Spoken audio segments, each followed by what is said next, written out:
운전하지 말고 대운전하지 말고. 살아남을 방법에 대해서 찾아야 되는 게 맞지 않나. 그렇죠. 선글라스 참 잘 어울리시는 것 같아요. 그랬었어요. 그랬었어요는 뭐예요? 그래서 썼어요. 잘 어울리는 것 같아서. 그러니까 야외에서는 항상 선글라스. 미간에 이미 주름이 있는데 네. 밝은 데 오면 이게 더 진해져가지고 사람들이 계속 이렇게 네. 인상을 쓰는 것 같아요. 힘들어요, 좀 살기가. 그러니까 이렇게 단기임대도 알아보고 사람들이 뭔가 먹고 살기 위해서 뭐라도 찾는 것 같아요. 최근에 그런 거 있었잖아요. 뭐요? 서류만 갖다 주면 캄보디아로 60만 원 주겠다. 잡혀가지고 못 오는 못 오고, 사례가 많죠. 예. 그거 진짜 심각하던데 요즘. 네.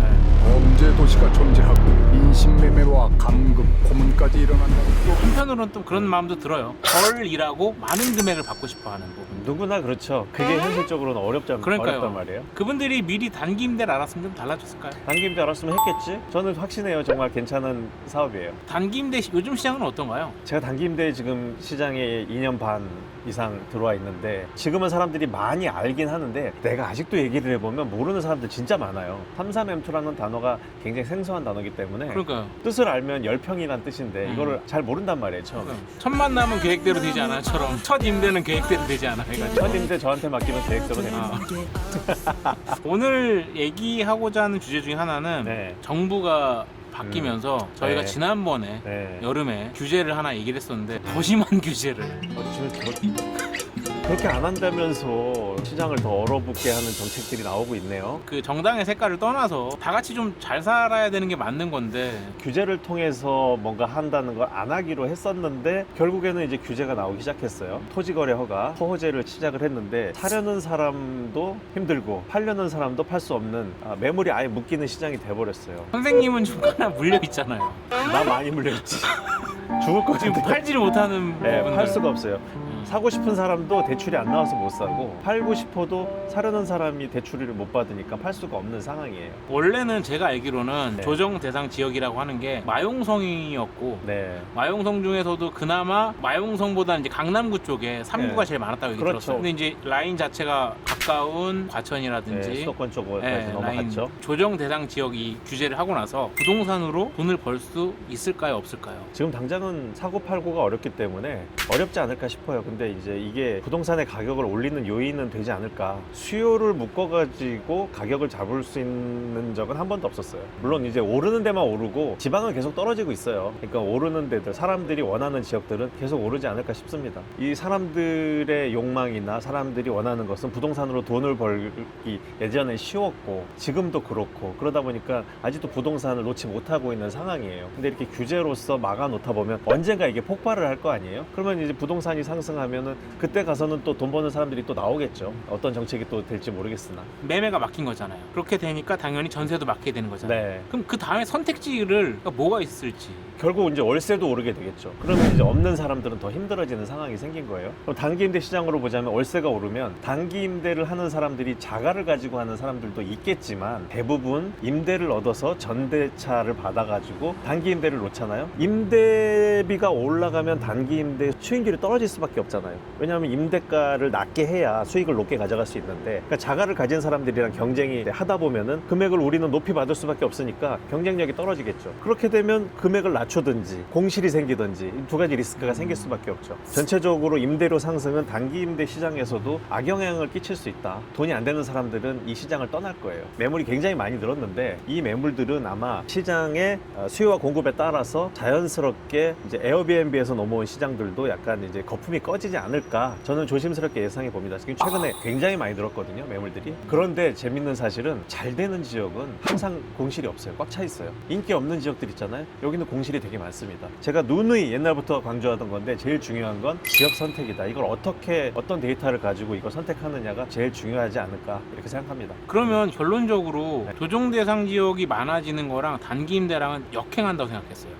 무슨 얘기냐면 조정 대상 지역 관련된 거는 대부분 집 관련된 것들이라고 생각을 했거든요. 네, 근데 오히려 오피스텔이 더 인기가 많아지지 않을까. 그건 맞죠. 당연히 단기 임대 시장이 더 커지지 않을까. 예를 들면 그런 거예요. 숫자로 얘기하면 월세가 70만 원짜리 오피스텔이 90만 원으로 올랐어. 그런데 월세 70만 원짜리 오피스텔을 단기 임대 받으면 한 달에 한 150 정도 받거든요. 그럼 이것저것 빼고 한 5, 60만 원 남아요. 그런데 월세가 20만 원이 오르잖아요. 그럼 내가 가져가는 돈이 20만 원이 줄어들 거 아니에요. 그럼 30만 원 정도 남는다고 쳤을 때 이걸 해야 되느냐 말을 해야 되느냐고 생각을 했을 때 포기할 사람이 많다는 거지. 아니 그 정도 남을 거면 이 에너지 써서 할 거냐? 그건 고민되는 부분이라는 거죠. 최소 50에서 100만 원은 남아야 단기 임대를 하는데. 그럼 오늘 영상을 보는 분들의 핵심 타겟은 네. 다주택자, 도심권의 오피스텔을 한 보유한 사람. 3-4채 정도 이상 보유한 사람들이 네. 좋아하겠네요. 아무래도 자가로 가지고 있으신 분들은 크게 영향을 받지 않잖아요. 저도 이제 6개를 하고 있지만 하나는 제 거예요. 나머지는 자기 돈을 최소화하면서 단기 임대를 하는 게 돈이 많이 투자 안 되면서 돈을 벌 수 있는 방법이잖아요. 그러다 보니까 자기 돈 투자 많이 안 하고 대부분 빌려서 하는 거죠. 시장 진입이 그렇게 어렵지 않았어요. 그러다 보니까 시장이 커진 거죠. 조정 대상 지역 내에서도 단기 임대 사업을 하면서 수익을 낼 수 있는 가장 좋은 구조는 어떤 구조일까요?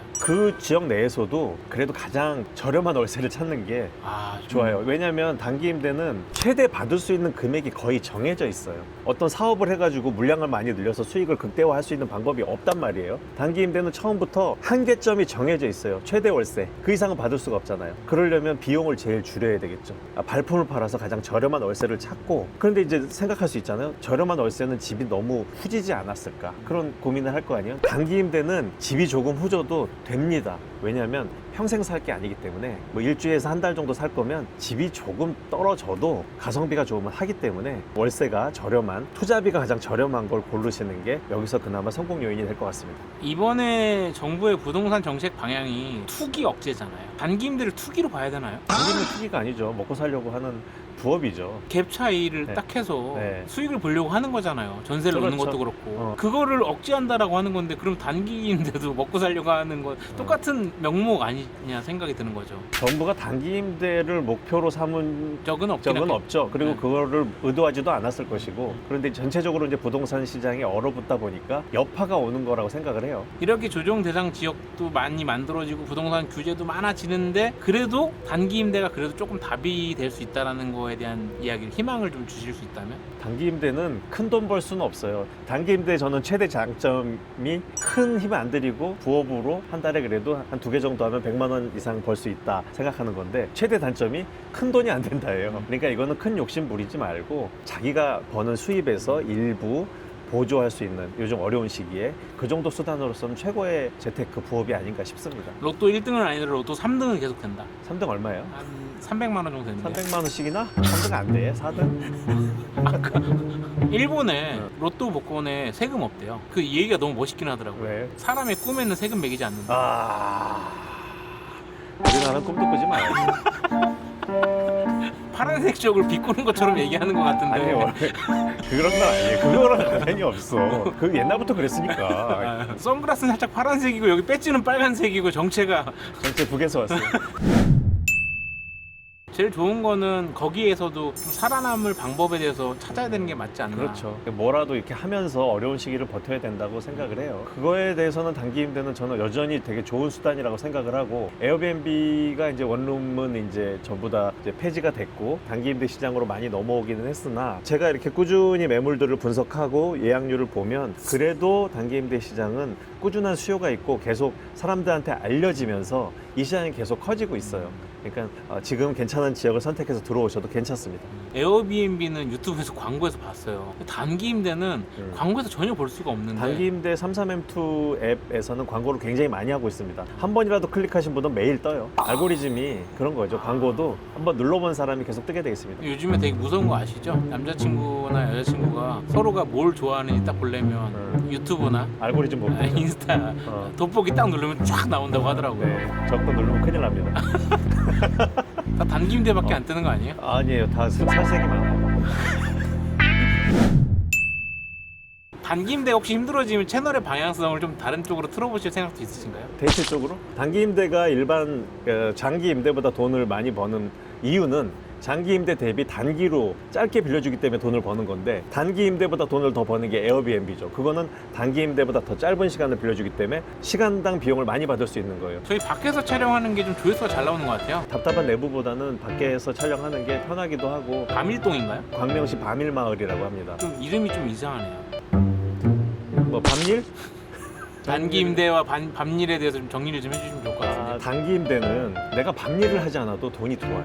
대리운전 이런 거 하지 않아도. 그렇지. 그래서 내가 자는 동안에도 돈이 들어오는 굉장히 효과적인 부업이기 때문에 밤일 하지 말고 대리운전 하지 말고 단기 임대하자. 오늘의 결론.